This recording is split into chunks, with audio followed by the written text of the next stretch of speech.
Let me ask you a simple question. If your song gets 1 million streams, how much money do you think you'd make? 100,000? 10,000? $5,000? See, most musicians guess somewhere in that range. The real answer is a lot lower. And once you understand the math, something about the music industry suddenly makes a lot more sense. Streaming changed music forever. It made music accessible, it made distribution global, and it allowed independent artists to reach millions of listeners.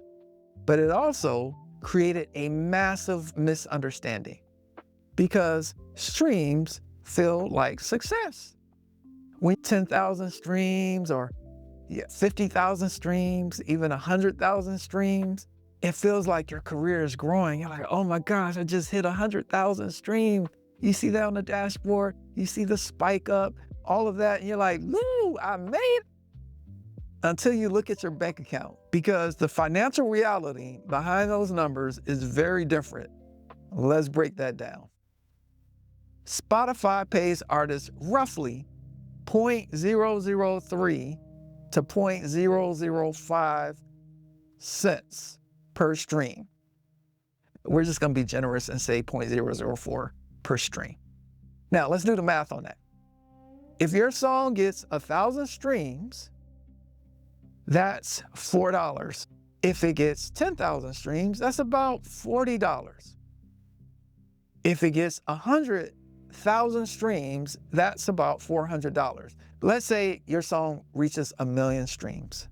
You make roughly $4,000. Now pause for a minute, because most people assume 1 million streams means a huge breakthrough, but financially it's not. Let's look at what it usually takes to get those streams. So usually you have to write the song, do the recording of the song, then do the production, final touches with some mixing, some mastering. Then maybe you do a photo shoot, maybe you record a music video for the song. Then there's the artwork, the distribution, the promotion of it. You have to create some social media content, some playlist pitching, and then some advertising. Maybe you're gonna run some ads, right? Now, that could easily be dozens or hundreds of hours of work. Even if you generated it with AI, it's still hours and hours of work. And sometimes thousands of dollars in production and marketing. Yet, even with 1 million streams, the payout is roughly, let's say, $4,000. Most times it's less than that, because again, remember what I said, it depends on what tier artist you are. So you might see $2,500 in your account. Now, streaming was never designed to be the primary income source for artists. That is very important. Streaming platforms operate on a model called the revenue pool system. Every month, platforms collect money from subscriptions, advertising, and premium accounts. Then they distribute all that money based on the total listening activity. So instead of your listeners paying you directly, you're sharing a giant revenue pool with the entire music industry. Now that means your payout is influenced by how much music is streamed on Spotify or whatever the streaming service is globally, how popular other artists are, and how often your songs are played compared to everything else. So even if you gain listeners, your payout per stream can fluctuate, which makes streaming income completely unpredictable. Now, here's the important part. Streaming isn't useless. In fact, streaming is extremely powerful, just not for the reason most people think. Streaming is a discovery engine. Those algorithms are your discovery engine. It helps people find your music. It helps listeners explore new artists. discovery without relationship is just attention. And attention doesn't automatically convert into money. So this is the mistake many artists make. They assume that listeners and customers are the same thing, but they aren't. You see, a listener is someone who presses play, and a customer who becomes a superfan is someone who chooses to press pay. Those are very different behaviors. See, listeners are passive. Customers are intentional. And when artists focus only on streams, they end up building a large audience of listeners without ever creating a system to convert those listeners into superfans. And that's why you sometimes see artists with millions of streams still broke. Now, here's where things get interesting. Because streaming still gives you something incredibly valuable. It gives you reach. And inside that reach are people who truly care about you and your music. Now, let's imagine you have 100,000 monthly listeners. That's a strong audience. But not all of those listeners are equal. See, some heard your music only once, and some play it occasionally. And then there's a small percentage that absolutely love what you create, and they have you on repeat, on rotation. Those are your superfans.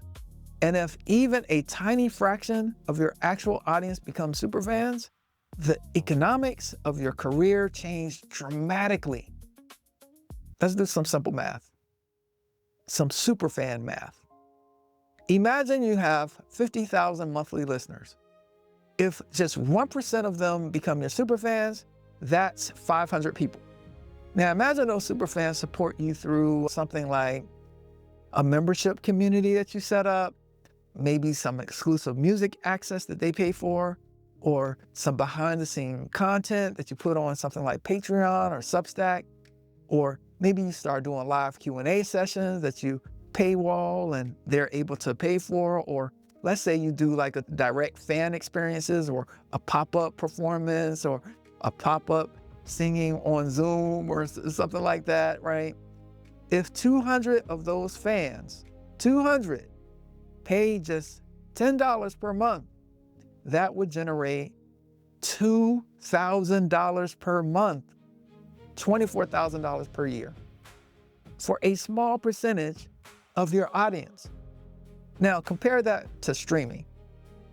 Even if those same listeners stream your music all year long, the revenue will likely be significantly less than that, which reveals the real insight here.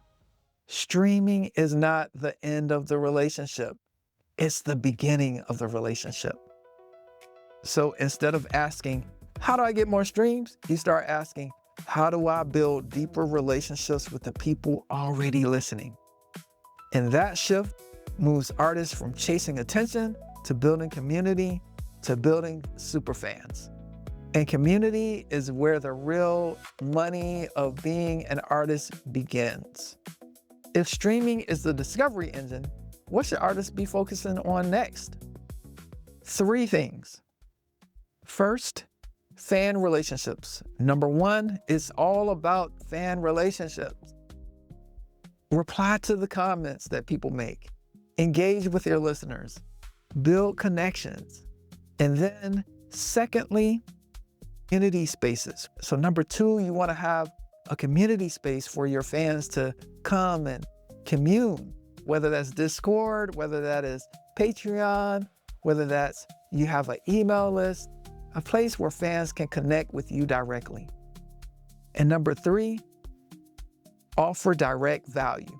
So whether that's exclusive music, whether that's behind the scenes content, whether that's live music sessions, whether that's pop-up concerts, whether that's you creating something special that you can send to them because you have captured their mailing addresses, experiences that fans can't get from just listening to your music on Spotify. Now, that's how listeners become supporters. See, Spotify is not the enemy. Streaming just changed music in many positive ways. But it also created a misunderstanding how artists get paid.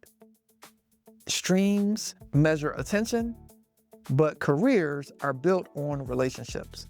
Once you understand that difference, the entire strategy of being an artist changes and becomes clearer. See, streaming brings people to you. Your job is to build something meaningful once they arrive. If you're curious about how much revenue your own audience could generate, I built something to help you with that. It's called the Superfan Audit. It shows you how many superfans you likely have and what kind of money you can make with that audience. You can take it for free. It's linked in the description below. Don't forget to like and subscribe and hit that notification bell. Much love and light.